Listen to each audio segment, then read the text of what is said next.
Hello friends, आज हम बात करने वाले हैं time management in 20 minutes a day by हॉली राइज़म हान्ना बुक के बारे में। अगर आप सच में अपनी लाइफ को बेहतर बनाना चाहते हैं तो सबसे पहले आपको ये समझना होगा कि आप अपना टाइम कहाँ और कैसे खर्च कर रहे हैं। यही होता है टाइम ऑडिट का पहला स्टेप, अपनी टाइम स्पेंडिंग हैबिट्स को समझना। सोचो ना, हम दिन भर इतने काम करते हैं, कभी मोबाइल चला रहे होते हैं, कभी इंस्टाग्राम रील्स स्क्रॉल कर रहे होते हैं, कभी बिना मतलब की बातचीत में टाइम निकल जाता है और दिन खत्म होते होते हम सोचते हैं आज तो कुछ प्रोडक्टिव किया ही नहीं। यही रीज़न है कि हमें सबसे पहले अपना एक ऑनेस्ट टाइम रिकॉर्ड रखना चाहिए।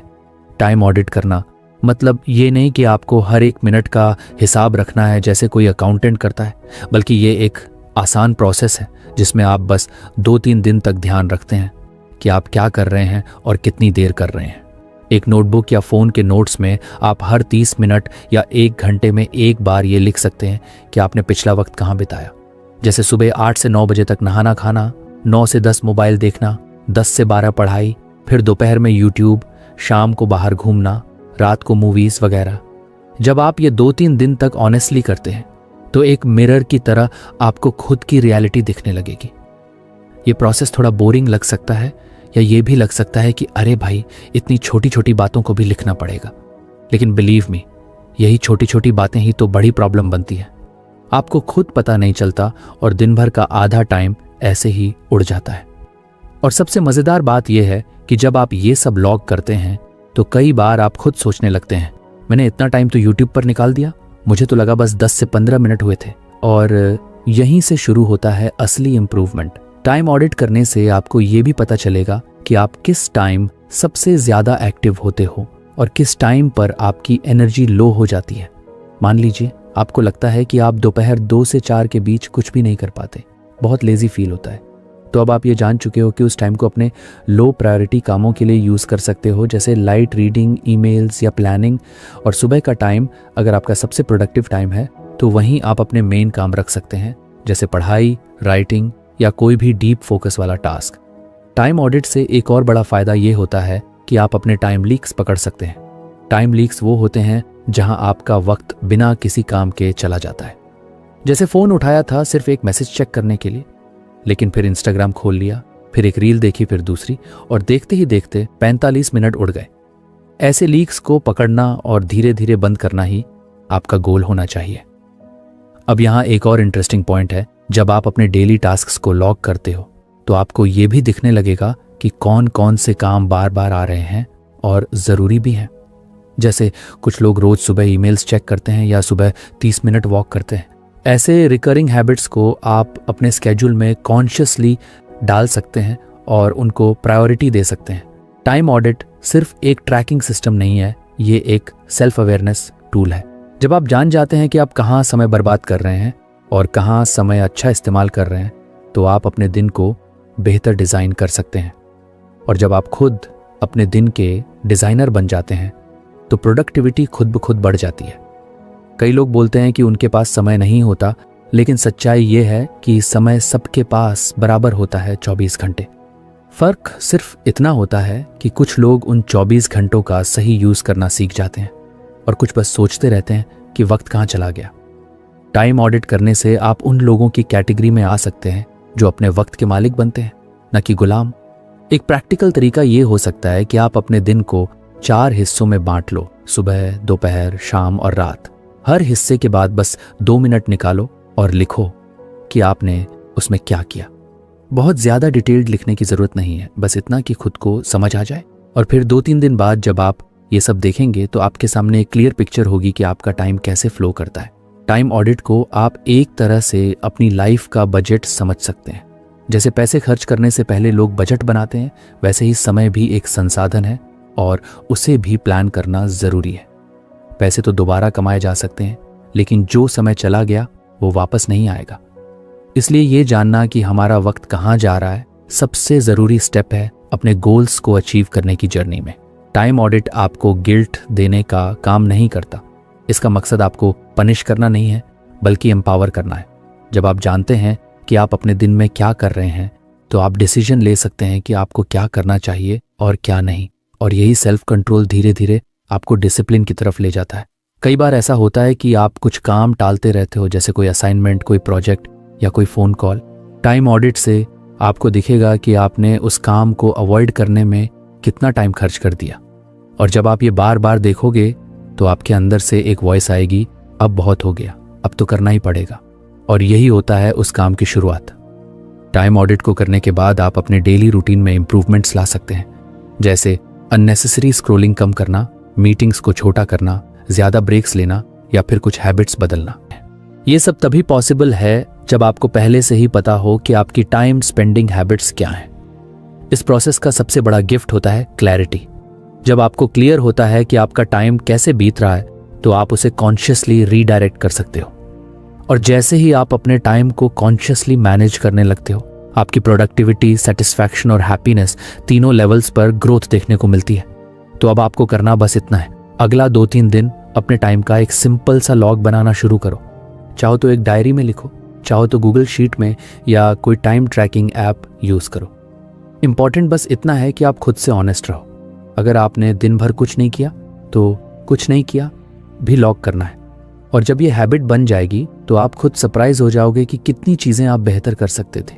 टाइम ऑडिट करना थोड़ा डिसिप्लिन मांगता है, लेकिन ये आपको उन लोगों में शामिल कर देता है जो अपना टाइम कॉन्शियसली यूज़ करते हैं, न कि उन लोगों में जो बस दिन गुजारते रहते हैं। टाइम ऑडिट एक छोटे स्टेप की तरह लगता है, लेकिन इसका इम्पैक्ट आपकी पूरी लाइफ को ट्रांसफॉर्म कर सकता है।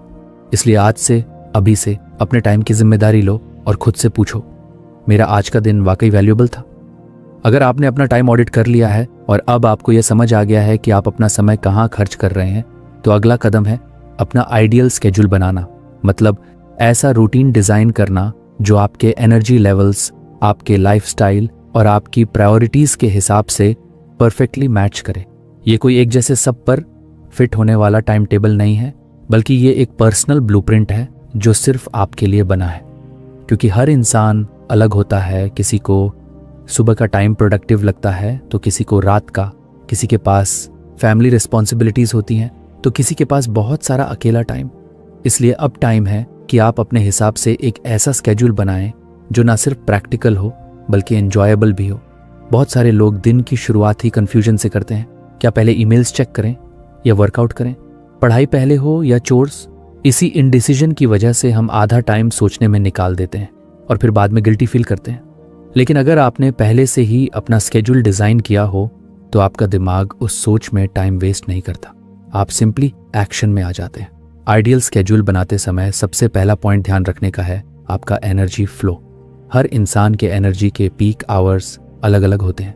मान लीजिए आप सुबह 6 बजे उठते हैं और आपकी एनर्जी 7 से 11 बजे तक सबसे हाई रहती है, तो आपको अपने सबसे ज़रूरी और ध्यान मांगने वाले काम उसी समय पर रखने चाहिए। जैसे अगर आप स्टूडेंट हैं तो पढ़ाई का मेन सेशन इस टाइम पर रखें। कामकाजी इंसान हैं तो डीप वर्क या कोई भी कॉम्प्लेक्स डिसीजन इसी टाइम स्लॉट में लें। अब बात करते हैं उन एक्टिविटीज़ की जो ज़रूरी तो हैं लेकिन हाई फोकस नहीं मांगती, जैसे ईमेल्स, व्हाट्सएप रिप्लाइज, छोटे छोटे टास्क्स, घर के काम, ग्रोसरी प्लानिंग वगैरह। इन कामों को आप उन टाइम स्लॉट्स में रख सकते हैं जब आपकी एनर्जी थोड़ी लो होती है, जैसे दोपहर या रात। इससे आपका मेन काम भी नहीं रुकेगा और बाकी छोटे काम भी स्मूथली होते रहेंगे। आइडियल स्केड्यूल बनाने में एक और की पॉइंट होता है block time for everything that matters. सिर्फ काम के लिए नहीं बल्कि सेल्फ केयर, रेस्ट, फैमिली और इवन मी टाइम के लिए भी। हम अक्सर शेड्यूल बनाते समय सिर्फ वर्क और रेस्पॉन्सिबिलिटीज को प्लान करते हैं, लेकिन भूल जाते हैं कि हमारा दिमाग और शरीर एक मशीन नहीं है। उसे रिचार्ज करने के लिए प्रॉपर ब्रेक, हॉबीज और इमोशनल कनेक्शन भी चाहिए। फॉर एग्जाम्पल, अगर आप सुबह 6 बजे उठते हैं तो 6 से 7:30 बजे तक आप मॉर्निंग रूटीन और फिजिकल एक्टिविटी के लिए रख सकते हैं, जैसे योगा, वॉक, मेडिटेशन या जिम। उसके बाद ब्रेकफास्ट और फिर डीप वर्क का सेशन 8 से 11 बजे तक। फिर 11 से 12 कोई लाइट टास्क या ब्रेक, 12 से 1 लंच और फिर 1 से 3 कोई ज़रूरी लेकिन नॉन अर्जेंट टास्क, 3 से 4 पावर नैप या रिलैक्स टाइम, 4 से 6 कुछ क्रिएटिव वर्क या कोई प्रोजेक्ट पर फोकस, 6 से 8 फैमिली टाइम या हॉबीज, फिर डिनर और 9 से 10 विंड डाउन टाइम जैसे रीडिंग या जर्नलिंग। आपका शेड्यूल ऐसा होना चाहिए कि उसमें बैलेंस बना रहे, ना ओवरबर्डनिंग हो और ना ही कंप्लीटली एम्प्टी। मतलब हर ब्लॉक अपने पर्पस के साथ हो, जैसे कुछ ब्लॉक्स हों फोकस वाले, कुछ रिलैक्सेशन वाले और कुछ सोशल या रिलेशनशिप नर्चरिंग वाले। स्केड्यूल बनाते वक्त फ्लेक्सिबिलिटी भी बहुत ज़रूरी है। ये कोई स्टोन पर लिखा रूल नहीं है कि आप हर दिन सेम ही करेंगे। आपके कुछ दिन बिजी होंगे, कुछ दिन लाइट होंगे, लेकिन जब आपके पास एक बेस स्ट्रक्चर होता है तो आप कम से कम ये जानते हैं कि आपके दिन की प्रायोरिटी क्या है। और अगर कभी प्लान से बाहर भी चले जाओ तो गिल्ट नहीं होता, क्योंकि आप खुद अवेयर होते हो कि कहाँ एडजस्ट करना है। बहुत से लोग सोचते हैं कि स्केड्यूल बनाना बोरिंग काम है और इससे लाइफ रोबोटिक हो जाएगी, लेकिन असल में होता इसका उल्टा है। जब आपका दिमाग क्लियर होता है कि आपको कब क्या करना है, तो आपके पास ज़्यादा फ्री टाइम होता है अपने मनपसंद कामों के लिए। आप डिस्ट्रैक्शन से बचते हो और अपने गोल्स की तरफ स्टेडीली मूव करते हो। आइडियल शेड्यूल बनाते समय एक और मज़ेदार ट्रिक है, थीम योर डेज या आवर्स। मतलब मंडे को आप डीप वर्क या लर्निंग डे रख सकते हैं, ट्यूसडे को मीटिंग्स या सोशल टास्क के लिए, वेंसडे को क्रिएटिव वर्क और ऐसे ही। या आप अपने दिन के ब्लॉक्स को थीम कर सकते हैं, जैसे सुबह का ब्लॉक फोकस जोन, दोपहर एग्जीक्यूशन जोन, शाम कनेक्शन जोन और रात रिफ्लेक्शन जोन। इससे आपका दिमाग उस मोड में ऑटोमेटिकली एडजस्ट होने लगता है और कंफ्यूजन कम हो जाती है। सेल्फ केयर का हिस्सा भी उतना ही इम्पॉर्टेंट है जितना आपका काम। इसलिए अपने स्केड्यूल में इंटेंशनली ब्रेक, मूवमेंट, हाइड्रेशन और हॉबीज के लिए टाइम जरूर रखें। जैसे हर 90 मिनट के बाद 10 से 15 मिनट का ब्रेक लेना। उसमें आप वॉक कर सकते हैं, म्यूजिक सुन सकते हैं या बस थोड़ा ब्रीथ करके रिफ्रेश हो सकते हैं। ये स्मॉल पॉजेस आपके पूरे दिन को एनर्जेटिक बनाए रखते हैं। अब एक बड़ा सवाल आता है, अगर आपका रूटीन ऑलरेडी बहुत अनप्रिडिक्टेबल है, जैसे जॉब की टाइमिंग्स फिक्स नहीं है या फैमिली का प्रेशर अनप्रिडिक्टेबल रहता है, तो स्केड्यूल कैसे बनाएं? ऐसे केस में आप रिजिड स्केड्यूल की जगह फ्लेक्सिबल टाइम ब्लॉक्स बना सकते हैं। मतलब हर काम के लिए एक टाइम रेंज फिक्स करो, जैसे मॉर्निंग फोकस वर्क 8 से 10 बजे सुबह और 9-11 AM depending on the day. इससे आपको स्ट्रक्चर भी मिलेगा और फ्लेक्सिबिलिटी भी बनी रहेगी। शेड्यूल डिज़ाइन करते समय एक और बात ध्यान में रखनी है, ट्रांजिशंस। मतलब एक काम से दूसरे काम पर जाने के बीच थोड़ा सा बफर टाइम रखें। जैसे अगर आप 10 बजे तक पढ़ाई कर रहे हैं और फिर 10:01 से नेक्स्ट टास्क शुरू कर देते हैं, तो दिमाग को स्विच करने में परेशानी होती है। लेकिन अगर आप 10 बजे से 10:15 एक छोटा ट्रांजिशन ब्रेक रखते हैं, जहां आप थोड़ा वॉक कर लें, पानी पिएं, थोड़ा स्ट्रेच करें, तो आपका माइंड फ्रेश हो जाता है और नेक्स्ट टास्क में जल्दी एडजस्ट हो जाता है। अपने आइडियल स्केड्यूल को वीकली या बाय वीकली रिव्यू करना भी ज़रूरी है। देखें कि क्या काम कर रहा है और क्या नहीं।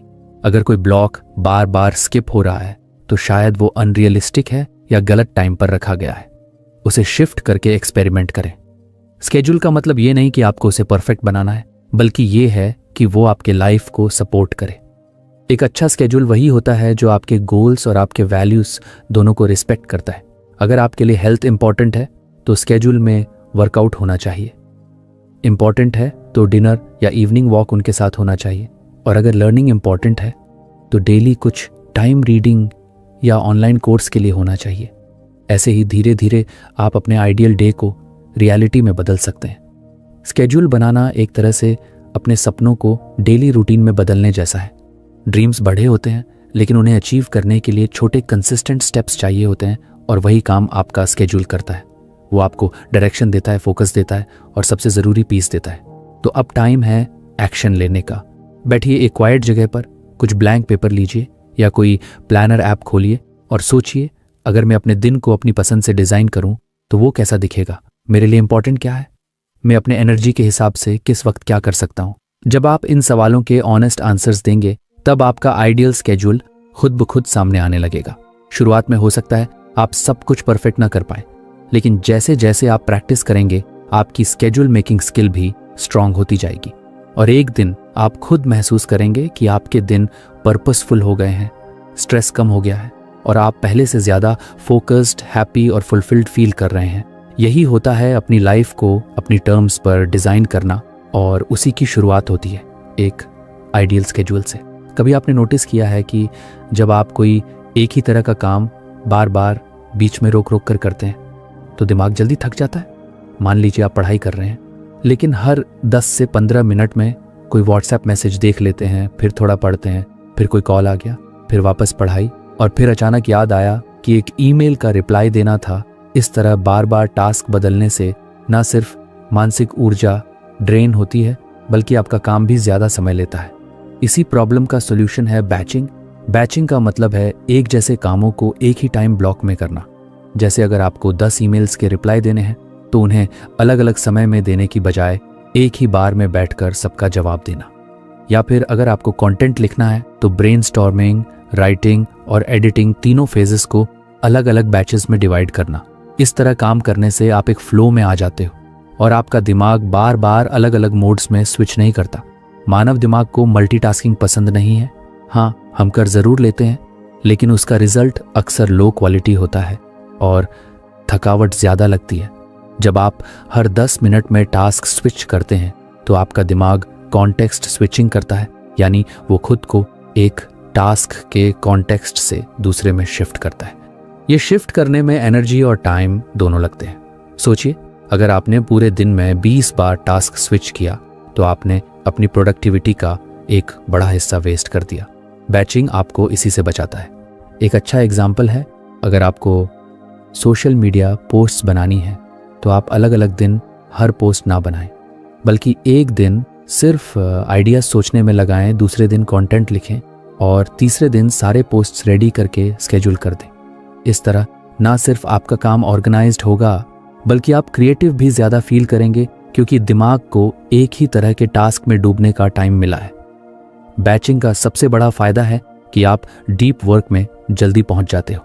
जब आप एक जैसे काम कर रहे होते हो तो हर बार नए तरीके से सोचने की ज़रूरत नहीं होती।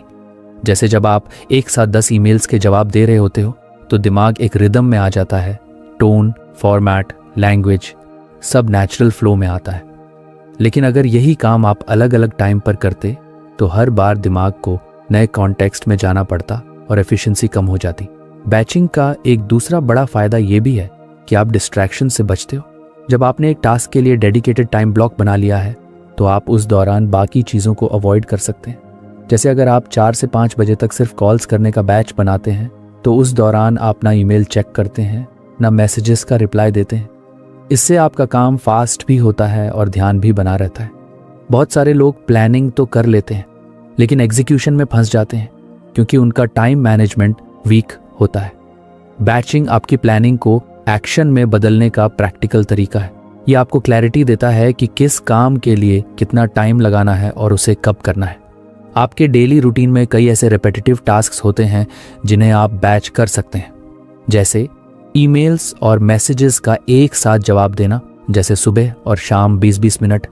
मील प्रिपरेशन, हफ्ते में 1 बार या 2 बार खाना बना लेना और स्टोर कर लेना। शॉपिंग लिस्ट बनाना, हफ्ते में 1 दिन बैठकर लिस्ट तैयार करना। रीडिंग और लर्निंग, दिन में 1 या 2 स्पेसिफिक स्लॉट्स रखना। क्लीनिंग टास्क्स जैसे लॉन्ड्री, डस्टिंग, डिशेस को एक साथ निपटाना। बैचिंग आपको माइक्रो डिसीजन से भी बचाता है। जब हर काम के लिए एक फिक्स टाइम होता है तो आपको बार बार ये सोचना नहीं पड़ता कि अब क्या करूं। डिसीजन फटीग, यानी बार बार छोटे छोटे डिसीजंस लेने की थकावट, हमारी प्रोडक्टिविटी का बहुत बड़ा दुश्मन है। बैचिंग से आप इस प्रॉब्लम से ईजिली बच सकते हैं। अब सवाल उठता है कि बैचिंग को अपनी लाइफ में इम्प्लीमेंट कैसे करें। इसका पहला स्टेप है अपने रिकरिंग और सिमिलर टास्क्स को पहचानना। मतलब ऐसा कौन कौन सा काम है जो बार बार आता है और नेचर में सिमिलर है, उसे लिस्ट में लिखिए। फिर उस लिस्ट को कैटेगराइज कीजिए, जैसे admin tasks, creative tasks, communication tasks, physical tasks आदि। दूसरा स्टेप है इन कैटेगरीज के हिसाब से वीकली या डेली ब्लॉक्स बनाना, जैसे मंडे को एडमिन टास्क्स, बिल, दस्तावेज आदि, ट्यूसडे को क्रिएटिव वर्क, वेंसडे को मीटिंग्स या कॉल्स और ऐसे ही। या फिर हर दिन आप 2 से 4 बजे तक सिर्फ कम्युनिकेशन, ईमेल, मैसेजेस का बैच बना सकते हैं। तीसरा स्टेप है बाउंड्रीज सेट करना। जब आप किसी बैच पर काम कर रहे हों तो बाकी डिस्ट्रैक्शंस को अवॉइड करें। नोटिफिकेशंस बंद करें, फ़ोन साइलेंट पर रखें और अगर पॉसिबल हो तो एक क्वाइट जगह पर बैठें। फोकस बैचिंग तभी इफेक्टिव होता है जब आप एक टास्क में इमर्स हो सकें। बैचिंग में डिसिप्लिन ज़रूरी है, लेकिन ओवर रिजिड होने की ज़रूरत नहीं है। अगर कोई अर्जेंट काम आ जाता है तो फ्लेक्सिबिलिटी रखें। लेकिन साथ ही ये इंश्योर करें कि बैचिंग की हैबिट बनी रहे। धीरे धीरे आपको खुद दिखने लगेगा कि आपका टाइम पहले से कहीं ज़्यादा स्ट्रक्चर्ड और इफेक्टिव हो गया है। एक और इंटरेस्टिंग बात यह है कि बैचिंग सिर्फ कामों के लिए नहीं बल्कि एनर्जी और माइंडसेट मैनेजमेंट के लिए भी हेल्पफुल है। जैसे अगर आपको राइटिंग करना है तो राइटिंग का बैच बनाएं और उस वक्त बस खुद को राइटर मोड में रखिए। उसी तरह अगर आप किसी प्रोजेक्ट पर रिसर्च कर रहे हैं तो उस बैच में सिर्फ एक्सप्लोर कीजिए, एनालाइज कीजिए, ना कि डिसीजन लें। इससे आपका दिमाग ओवरवेल्म नहीं होता और आप अपने काम को ज़्यादा डेप्थ में कर पाते हैं। बैचिंग का असर सिर्फ टाइम सेविंग तक सीमित नहीं है, ये आपकी इमोशनल एनर्जी भी बचाता है। जब आप हर थोड़ी देर में टास्क चेंज करते हैं तो आपके मूड में भी फ्लक्चुएशन आता है। कभी आप ईमेल से इरिटेट हो जाते हैं, कभी कोई कॉल आपका फ्लो तोड़ देता है और कभी किसी टास्क में इंटरेस्ट ही नहीं आता क्योंकि दिमाग ऑलरेडी एग्जॉस्टेड होता है। लेकिन बैचिंग में आप एक स्टेट में बने रहते हैं और यही फ्लो आपको सेटिस्फैक्शन देता है। कभी कभी हम सोचते हैं कि मल्टीटास्किंग से हम ज़्यादा काम कर लेंगे, लेकिन असल में ये सिर्फ इल्यूजन होता है। स्टडीज़ ने प्रूव किया है कि जो लोग बैचिंग करते हैं वो ना सिर्फ ज़्यादा काम करते हैं बल्कि हाई क्वालिटी आउटपुट भी देते हैं। उनका स्ट्रेस लेवल भी कम होता है और काम करने का सेटिस्फैक्शन भी ज़्यादा। बैचिंग के साथ साथ आप ऑटोमेशन और डेलीगेशन का भी यूज़ कर सकते हैं ताकि आपका टाइम और भी एफिशिएंटली यूज़ हो। जैसे सोशल मीडिया पोस्ट्स को एक बार में बना लेना और फिर ऑटो स्केड्यूल करना, या रूटीन एडमिन टास्क्स को किसी असिस्टेंट या टूल से हैंडल करवाना। इससे आपके पास वो टाइम बचेगा जो आप डीप थिंकिंग, लर्निंग या क्रिएटिव वर्क में लगा सकते हैं। हर इंसान का बैचिंग स्टाइल अलग हो सकता है। किसी को लॉन्ग बैचेस पसंद होते हैं, 2 से 3 घंटे, किसी को छोटे छोटे बर्स्ट्स 25 से 30 मिनट। आपको थोड़ा एक्सपेरिमेंटेशन करना पड़ेगा ताकि आपको समझ आए कि आपके लिए क्या बेस्ट काम करता है। लेकिन एक बार जब आप सही तरीका पकड़ लेते हैं तो आपको खुद भी हैरानी होगी कि आप पहले इतना इनएफिशिएंटली काम कैसे कर रहे थे।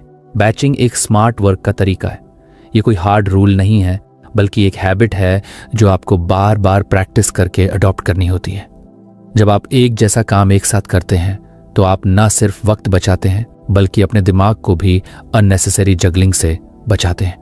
और जब आपका दिमाग रिलैक्स्ड और फोकस्ड होता है तभी असली प्रोडक्टिविटी और क्रिएटिविटी निकल कर आती है। तो आज से ही अपने दिन को देखिए, सोचिए कि कौन से काम आप बैच कर सकते हैं, उन्हें ग्रुप कीजिए, उसके लिए टाइम ब्लॉक्स बनाइए और प्रैक्टिस कीजिए।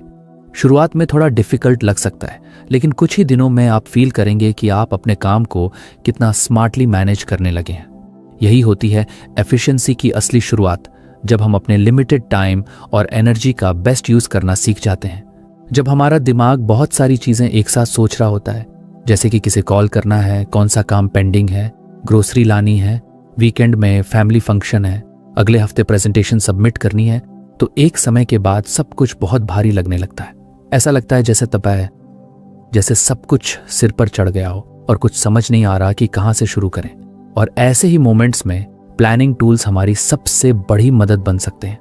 चाहे वो एक सिंपल टू डू लिस्ट हो, एक सुंदर सा पेपर प्लानर हो, कोई डिजिटल कैलेंडर हो या एक क्रिएटिव विजुअल बोर्ड, इन टूल्स की मदद से हम अपनी लाइफ को स्ट्रक्चर दे सकते हैं और अपने दिमाग को थोड़ा आराम। प्लानिंग करना कोई बोरिंग या बंधन जैसा काम नहीं है। असल में ये एक ऐसा तरीका है जो आपको फ्रीडम देता है, freedom from forgetfulness, from last minute stress, from overload. जब आपके पास एक क्लियर प्लान होता है कि आपको कब क्या करना है, तो आपके दिमाग को हर वक्त सब कुछ याद रखने की ज़रूरत नहीं होती। इससे मेंटल स्पेस खाली होती है और आप ज़्यादा क्लैरिटी और फोकस के साथ अपने काम कर पाते हैं। सबसे बेसिक और आसान तरीका है टू डू लिस्ट। ये वो तरीका है जो ऑलमोस्ट हर कोई यूज़ करता है। एक सिंपल पेपर या मोबाइल ऐप पर आप अपने दिन भर के कामों की लिस्ट बना सकते हैं। टू डू लिस्ट से आपको एक रोड मैप मिल जाता है कि आज के दिन में क्या क्या करना है। हर काम को कंप्लीट करके उसे टिक करना एक बहुत सेटिस्फाइंग फीलिंग देता है। ये आपको मोटिवेट करता है और दिन भर के काम को मैनेजेबल बनाता है। लेकिन सिर्फ टू डू लिस्ट से ही काम नहीं चलता। कभी कभी हम बहुत सारी चीज़ें एक साथ लिस्ट में डाल देते हैं और फिर ओवरवेल्म्ड हो जाते हैं। इसलिए प्लानिंग में नेक्स्ट लेवल पर आता है प्लानर का इस्तेमाल। आप चाहें तो एक पेपर प्लानर यूज़ करें जिसमें आप डेली, वीकली और मंथली टास्क्स को प्लान कर सकें।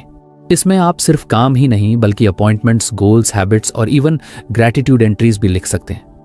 प्लानर आपके लिए एक लाइफ मैप बन जाता है जहां आप अपने टाइम और प्रायोरिटीज को ट्रैक कर सकते हैं। कुछ लोग पेपर प्लानर्स पसंद करते हैं क्योंकि उसमें लिखने का एक अलग ही चार्म होता है। लिखते समय हम ज्यादा ध्यान देते हैं, सोचते हैं और कनेक्ट करते हैं अपने गोल्स से। लेकिन वहीं कुछ लोग डिजिटल टूल्स ज्यादा प्रिफर करते हैं, जैसे गूगल कैलेंडर, नोशन, ट्रेलो, टोडुइस्ट वगैरह।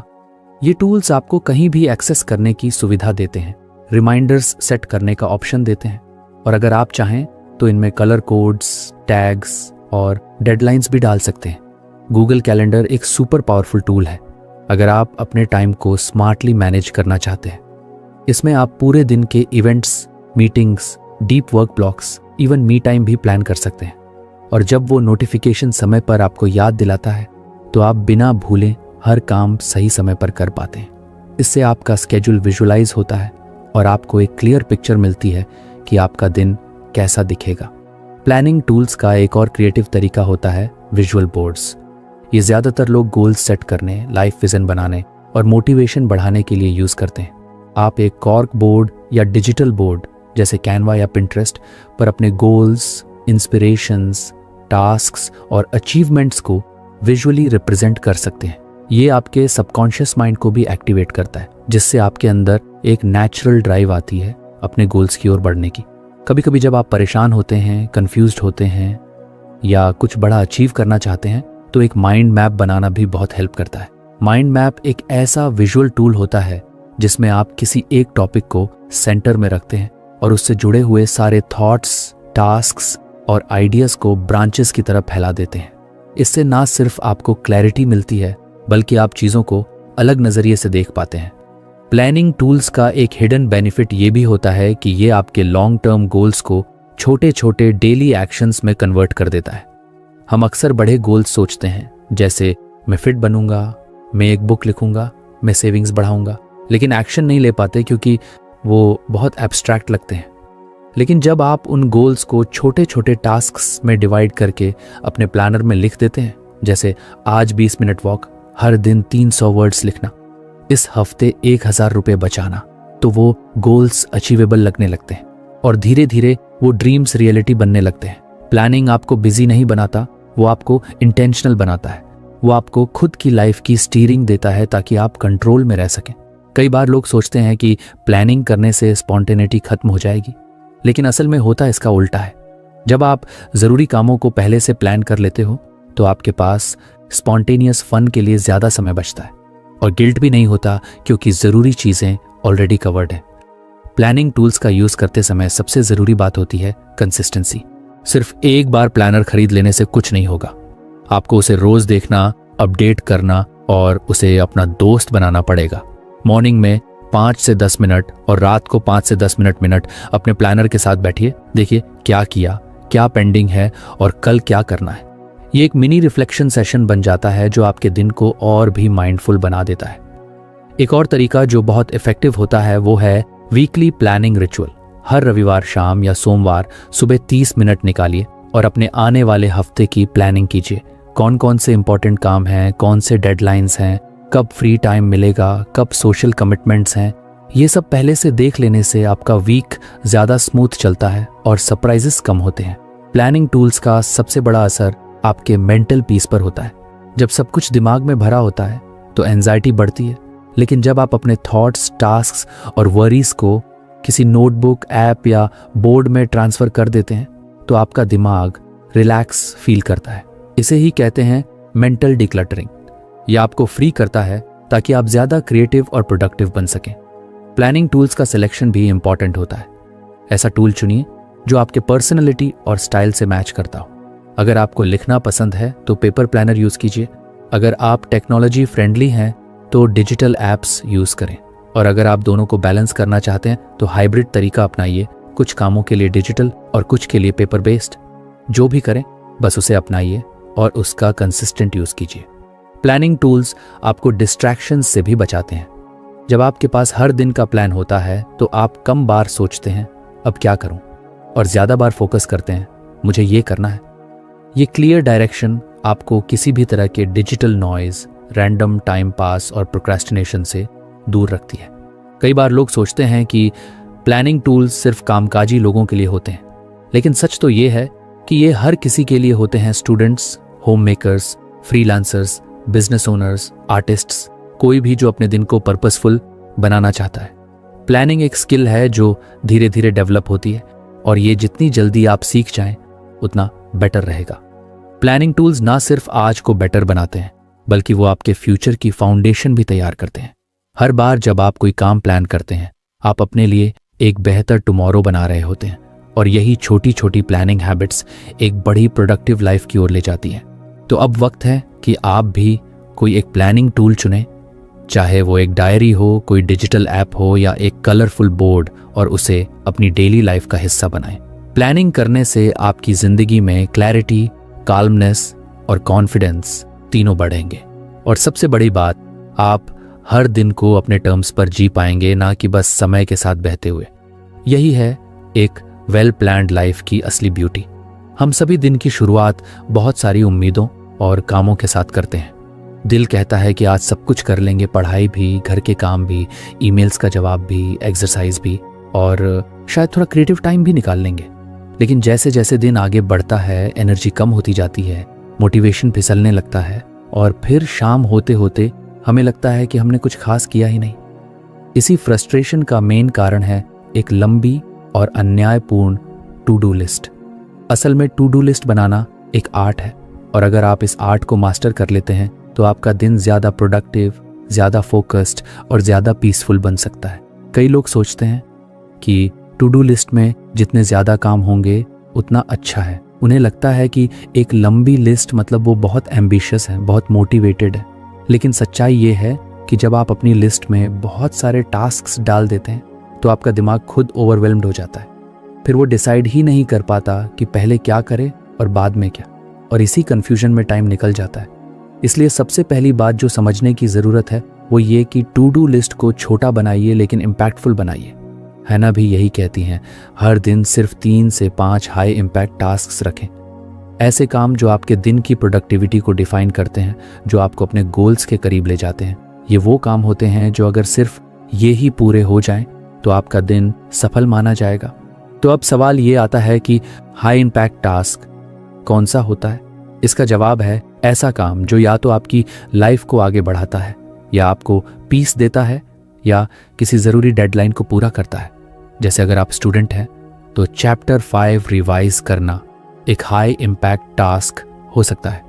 अगर आप फ्रीलांसर हैं तो क्लाइंट को प्रपोजल भेजना या इनवॉइस बनाना ऐसा टास्क हो सकता है। अगर आप होम मेकर हैं तो वीकली मील प्लान बनाना एक हाई वैल्यू काम हो सकता है, क्योंकि इससे पूरे हफ्ते की तैयारी आसान हो जाती है। बहुत से लोग अपनी टू डू लिस्ट में हर छोटा बड़ा टास्क डाल देते हैं, जैसे कपड़े धोना, पानी पीना, टीवी देखना, व्हाट्सएप चेक करना। लेकिन ऐसे छोटे काम वैसे भी अपने आप हो जाते हैं। उन्हें लिस्ट में डालने से आपकी लिस्ट लंबी तो हो जाती है लेकिन यूजफुल नहीं रहती, और जब लिस्ट लंबी हो जाती है तो हमारा फोकस भी बिखर जाता है। तो फ्रेंड्स, ये थी हमारी आज की बुक समरी। आपको कैसी लगी कमेंट करके ज़रूर बताएं, और धन्यवाद आपका समरी एंड तक सुनने के लिए।